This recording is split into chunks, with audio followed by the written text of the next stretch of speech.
बिस्मिल्लाहिर्रहमानिर्रहीम। इय्याका नअबुदु व इय्याका नस्तईन।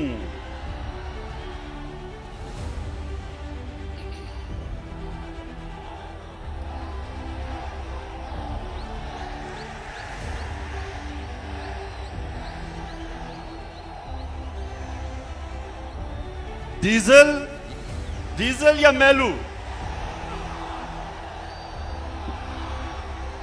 मेलू क्या है?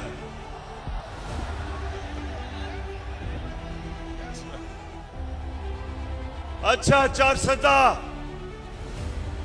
सदा मैं आपका इस शानदार इस्तकबाल का आप सबका दिल से शुक्रिया अदा करता हूं। बहुत बहुत शुक्रिया चार सदा। मेरे पास अब आधा घंटा है। मगरिब से पहले आधा घंटा है, उसके बाद आपने चले जाना है। तो मैं ये चाहता हूं कि मैं आज आपसे आधे घंटे में अपनी मुल्क का सूरत हाल रखूं और आप सबको तैयार करूं कि मेरी कौम ने जब मैं आपको कॉल दूंगा, चार सदा आपने मेरे साथ हकीकी आजादी के लिए निकलना है। तो सबसे पहले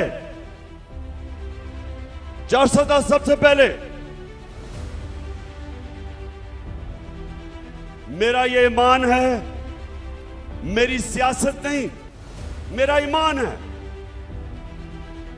कि वो कौम, मुसलमान कौम, जब तक ला इलाहा इल्लल्लाह का मतलब समझती नहीं और अपने दिल में ला इलाहा इल्लल्लाह को नहीं जानती, वो कौम हकीकी तौर पे आजाद नहीं हो सकती। जब तक वो जो अल्लाह से दावा करती है कि अल्लाह तेरे सिवा हम किसी के सामने नहीं झुकेंगे, ये दावा होता है आजादी का। और दूसरा कि जब तक एक कौम मेरे नबी सल्लल्लाहु अलैहि वसल्लम की सीरत पे नहीं चलती, उनकी सुन्नत पे नहीं चलती, वो ज़हनी तौर पे आजाद नहीं होती, उसका किरदार ठीक नहीं होता। जब तक वो सीरत नबी पे नहीं चलती, मेरे नबी की सुन्नत पे नहीं चलती, अंदरूनी तौर पे वो कौम आजाद नहीं होती। तो ये मेरा ईमान है कि हमने पाकिस्तानियों अपने आप को ला इलाहा इल्लल्लाह से आजाद करना है। किसी सुपर पावर की गुलामी नहीं करनी, किसी के खौफ से उनकी जंग में शिरकत नहीं करनी। जो पख्तूनख्वा ने सबसे ज्यादा कुर्बानी दी कि हमारा हुक्मरान खौफजदा होके हमें उसने अमरीकनों की जंग में शिरकत करवा के 80,000 पाकिस्तानियों की कुर्बानी दी, जिधर पख्तूनख्वा ने सबसे ज्यादा कुर्बानी दी। तो जो मैं आजादी की बात करता हूं, हम फैसले अपने मुल्क के लोगों की मफादात के लिए करेंगे, अपनी कौम को किसी और मुल्क के फॉरेन पॉलिसी के लिए कुर्बान नहीं करेंगे। यह है आजादी। और दूसरी चीज, कुरान में अल्लाह कहता है, जो लोग ईमान ले आए अल्लाह उनके खौफ दूर कर देता है। जो मेरे नबी सल्लल्लाहु अलैहि वसल्लम की सुन्नत पे चलते हैं, ज़हनी तौर पे आजाद हो जाते हैं, खौफ का बुत तोड़ देते हैं। और जब तक एक इंसान अपने खौफ के ऊपर काबू नहीं पाता, वो बड़ा इंसान नहीं बनता। यहां बड़े नौजवान हैं, नौजवानों,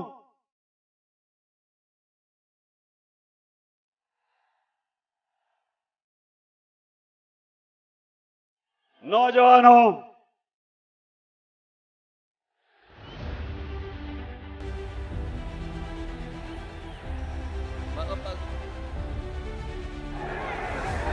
नौजवानों, मैं जब क्रिकेट खेलता था,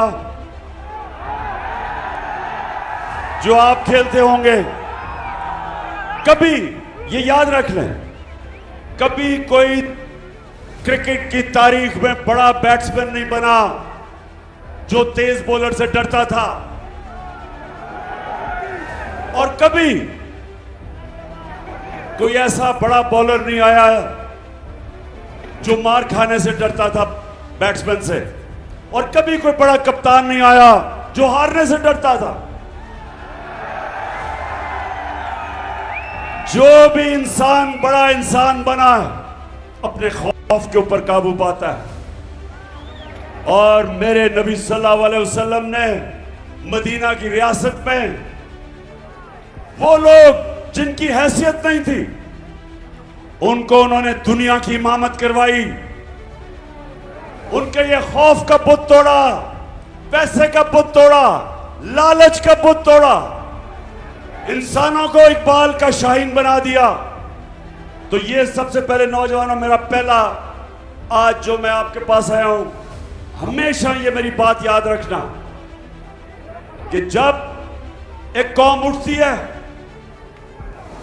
कौम का किरदार उठता है, कौम की परवाज उठती है, तो मुसलमान, जिस तरह अल्लामा इकबाल ने कहा, वो हमेशा वो उन उसूलों पे जाता है जो मदीना की रियासत पे मेरे नबी सल्लल्लाहु अलैहि वसल्लम ने जो उसूल बनाए थे। उन लोगों को उन्होंने, जिनको कोई पूछता नहीं था, उन्होंने दुनिया की इमामत की, और यह तारीख का हिस्सा है। तो मैं भी अपने पाकिस्तानियों, आपके पास जब ये बातें करता हूं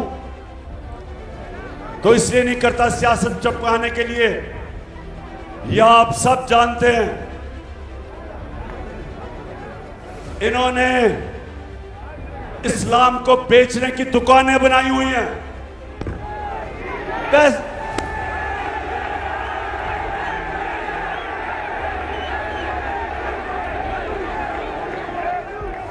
फजलुर रहमान को पैसा दो, कोई भी फतवा डलवा लो।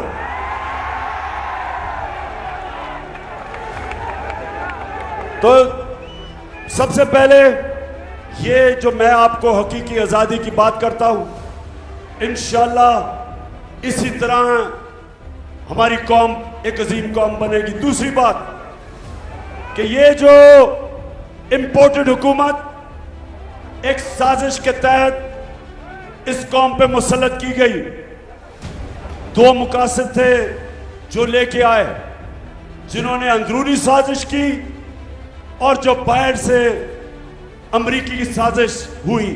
दो मकासद थे। वो ये चाहते थे अमेरिका कि यहां ऐसे हुक्मरान आए जो जब उनको हुक्म करें तो उनको जूते पॉलिश करें।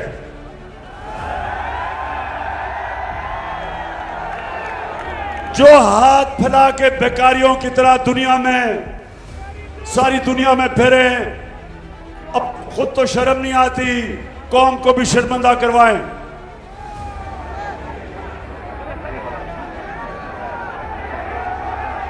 मैं जरा चार सदा ये जरा आप स्क्रीन के ऊपर ये जरा देखें कि क्या ऐसा लीडर आ सकता है जो कि क्या इस सुने जरा सुने। मैं सऊदी अरब से होके आया हूँ, मैं यूएई के होके, अभी मैं तुर्की होके आया हूँ, और मैंने उन भाइयों को कहा कि आप हमारे बड़े अजीम भाई हैं, हमेशा आपने हमारी मदद की। और मैंने यही कहा, जब मैं आया हूँ तो आप समझेंगे शायद ही मांगने आया है। मैं मांगने नहीं आया, लेकिन मजबूरी है। जिस तरह माजी में 75 साल में आपने हमारा हाथ बटाया है, आज हम सो समझ गए कि मैं मांगने के लिए आज मैं मांगने के लिए नहीं आया, लेकिन मैं मजबूर हूं। आज हम किसी दोस्त मुल्क में जाते हैं तो वो कहते हैं कि आए हैं मांगने के लिए। अच्छा, अब एक और जरा देख लो। अब ये देखें कि शहबाज का बड़ा भाई अमेरिकी सदर के सामने जब उसको मिलने गया तो इसके बड़े भाई ने क्या किया, जरा ये भी जल्दी से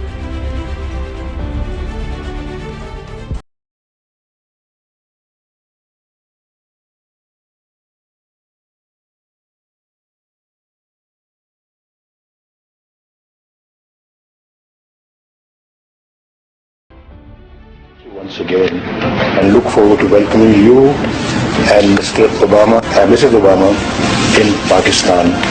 And Keema and Dal is great. चार सदा सुन दिया। अमेरिकी सदर के सामने इतना खौफजदा कि कहीं गलती ना हो जाए, कि जिस तरह बच्चा हेडमास्टर के पास बैठा हुआ है गलती ना हो जाए,